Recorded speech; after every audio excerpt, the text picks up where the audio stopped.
Following the recent leakage of some secret memos at the presidency, the Arewa think tank said it has been provided rights because it had earlier called on President Bola Tinubu in mid-November 2023 to ensure that 50 colonists did not embarrass his government at any of his international visits and within the corridors of power in the country.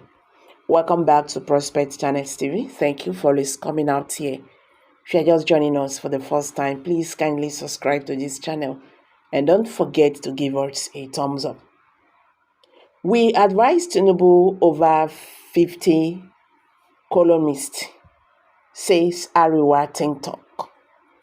Following the recent leakage of some secret memos at the presidency, the Arewa think tank said it has been provided rights because it had earlier called on President Bola Tinubu in mid-November 2023 to ensure that fifth columnist did not embarrass his government at any of his international visits and within the corridors of power in the country.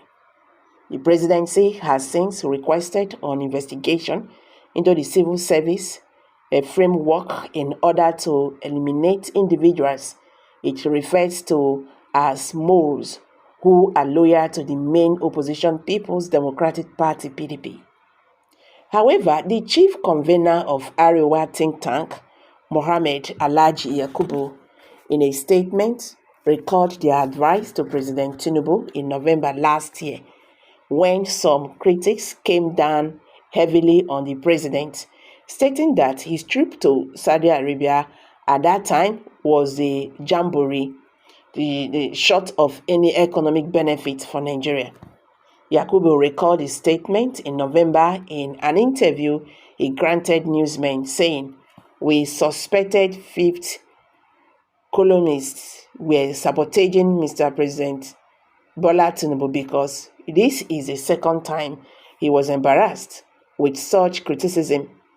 Since President Tinubu came on board as the president of Nigeria, all his international visits were very successful, but towards the end of the trips, the kind of embarrassment usually comes up. We advise the president to investigate deeper that there might be some fifth columnists around him sabotaging his efforts to ensure that he does not succeed. Look at the success he recorded in the United Arab Emirates, UAE.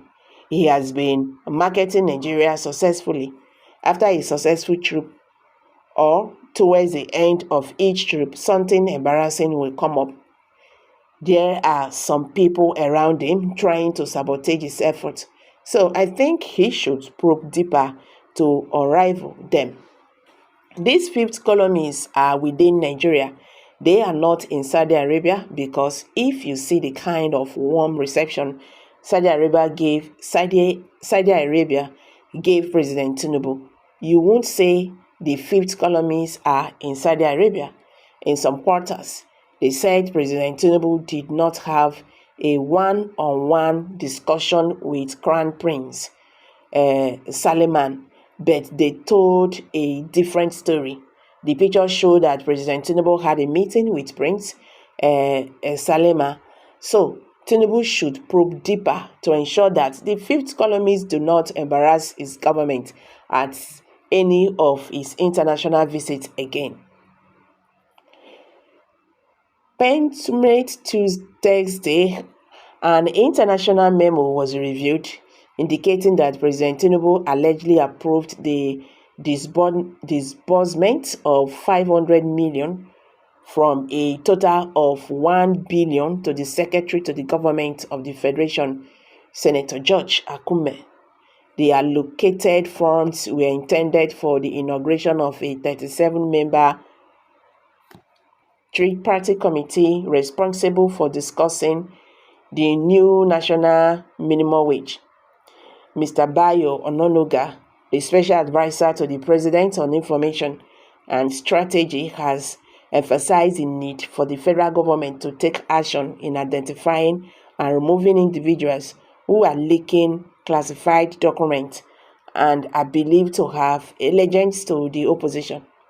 Ononoga said what is worrisome is how come a memo written by the SGF to the president and bearing the president's signature leaked out. It means that there are some fifth columnists within the government. It is not the first time a memo will leak. There was a memo leak when the president went to the UNGA about a request for money to pay for his hotel bills, and you wonder where it is leaking from.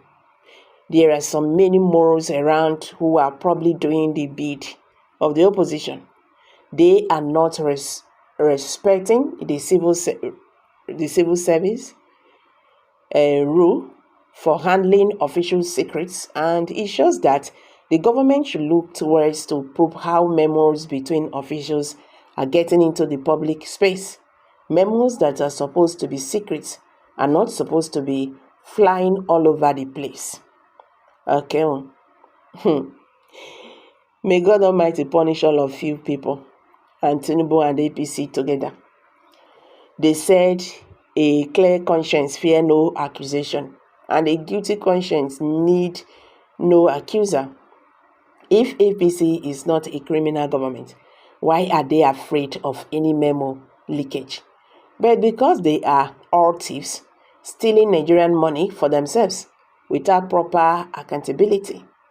That is why they are doing this.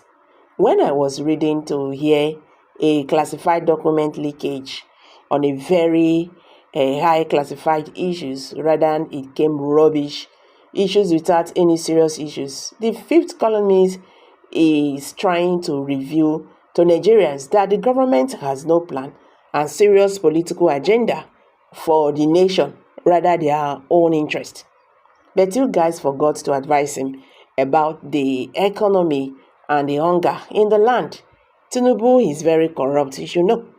It is full circle for those vicars and incompetent people under Jonathan. Almost everything was leaked to gleam of these idiots. So much was made of such classified documents in the social media by these veil bigots. Now they can't take their own medicine, even a quarter of it. They won't sack non-APC civil servants, whatever that